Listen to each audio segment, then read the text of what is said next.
تو اعلیٰ درجہ حلم کا یہ ہے کہ بے موقع غصہ نہ ہو، اور مستحسن یہ ہے کہ موقع پر بھی نہ ہو، ہاں جہاں ضرورت پیش آ جائے وہاں، جہاں حق ہے غصہ کرنے کا پھر بھی غصہ نہ کرے. اصل حلم وہ ہے، اصل حلم وہ ہے. اللہ، میں نے اپنے شیخ سے ایک واقعہ سنا، حضرت مولانا مسیح اللہ خان صاحب صلی اللہ علیہ وسلم سے، اللہ تعالیٰ ان کے درجات بلند فرمائے. حضرت امام ابو حنیفہ کا نام سنا؟ ہم سب امام ابو حنیفہ رحمۃ اللہ علیہ کے مقلد ہیں، یعنی نماز انہی کے بتائے ہوئے طریقے پہ پڑھتے.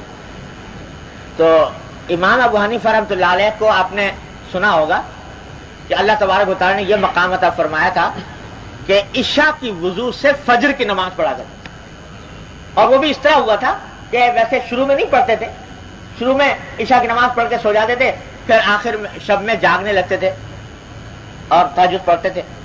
ایک روز جا رہے تھے، راستے میں کسی بڑھیا کی زبان سے نکل گیا، ایک بڑھیا نے دوسری بڑھیا سے تعارف کرا دیا کہ دیکھو بھائی یہ آدمی جا رہا ہے، یہ ایسا نیک آدمی ہے کہ یہ عشاء کی وضو سے فجر پڑھتا ہے.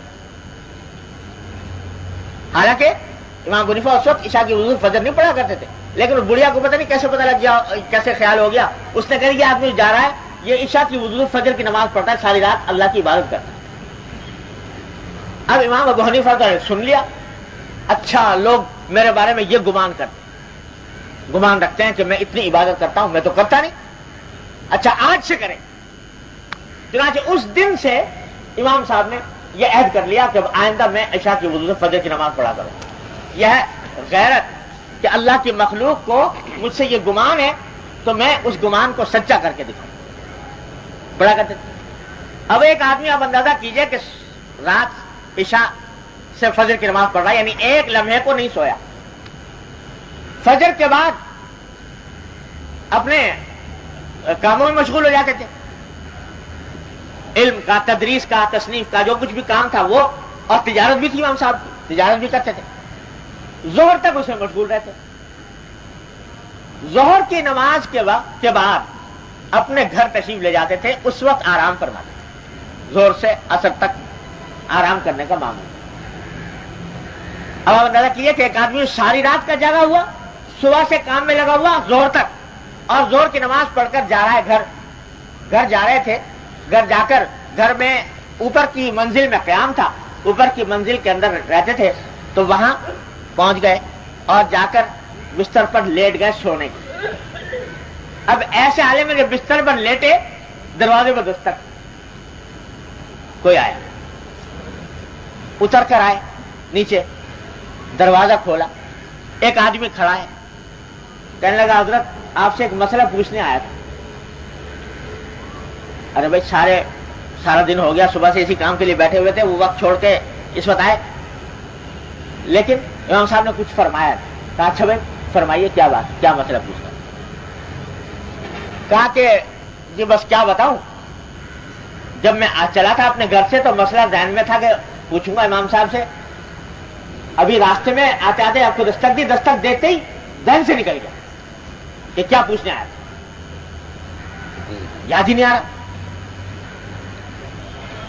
اب بتائیے، آ کے پریشان کیا ایسے وقت، اور پھر کہتا ہے کہ بھول گیا. لیکن امام صاحب نے کوئی اس کے اوپر مواخذہ نہیں کیا. کہا کہ اچھا بھائی تو کوئی بات نہیں، بھول گیا ہو، انسان بھول جاتا ہے، جب یاد آ جائے جواب دے دے، یاد آ جائے پوچھ لینا. کیا کہ اوپر چلے گئے، جا کر مساری پر لیٹے، بستر پر لیٹے، لیٹ کے کچھ دیر گزری تھی، پھر دستک. اب پھر اتر کے نیچے آئے، دیکھا تو وہی آدمی کھڑا. ہاں بھائی کیا بات ہے، اب یاد آ گیا مسئلہ، کہ جی یاد تو آ گیا تھا، اسی لیے دوبارہ حاضر ہوا کہ ابھی مسئلہ یاد آ گیا تھا، لیکن اس وقت تو یہ تھا کہ دستک دینے کے بعد بھول گیا تھا. ابھی آپ آدھی سیڑھیوں پر تھے کہ اس وقت ذہن سے نکل گئے.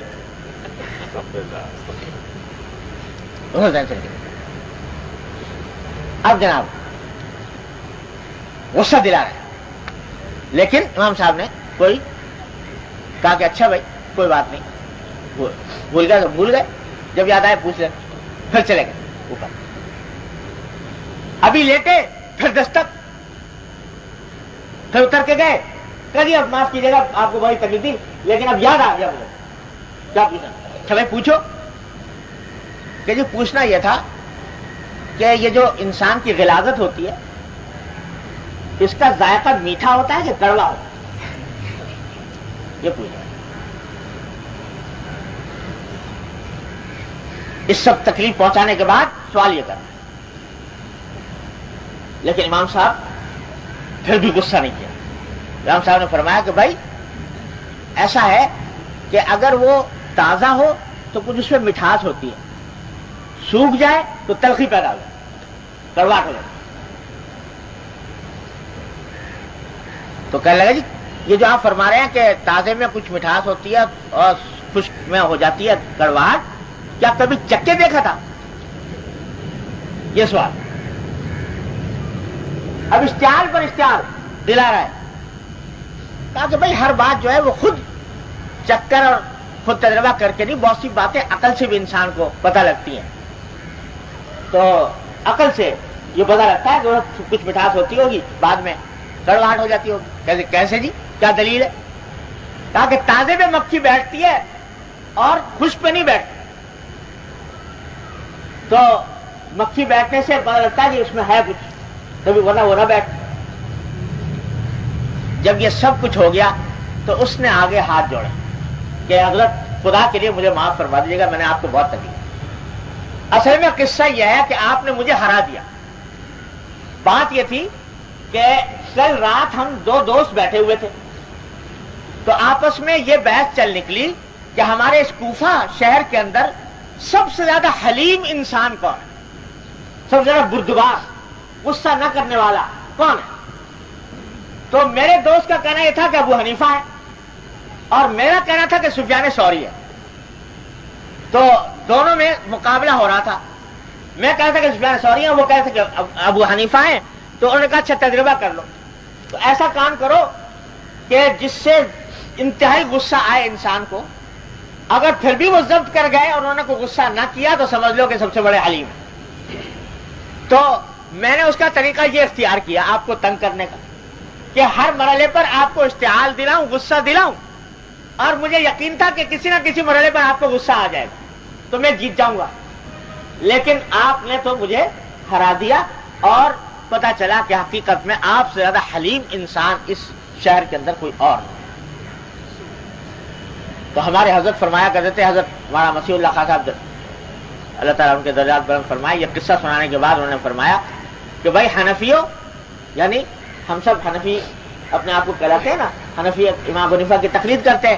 تو کہا حنفیوں صرف نماز ہی میں تقلید کرو گے امام ابو حنیفہ کی اور غصے میں نہیں کرو گے کہ غصہ نہ آئے.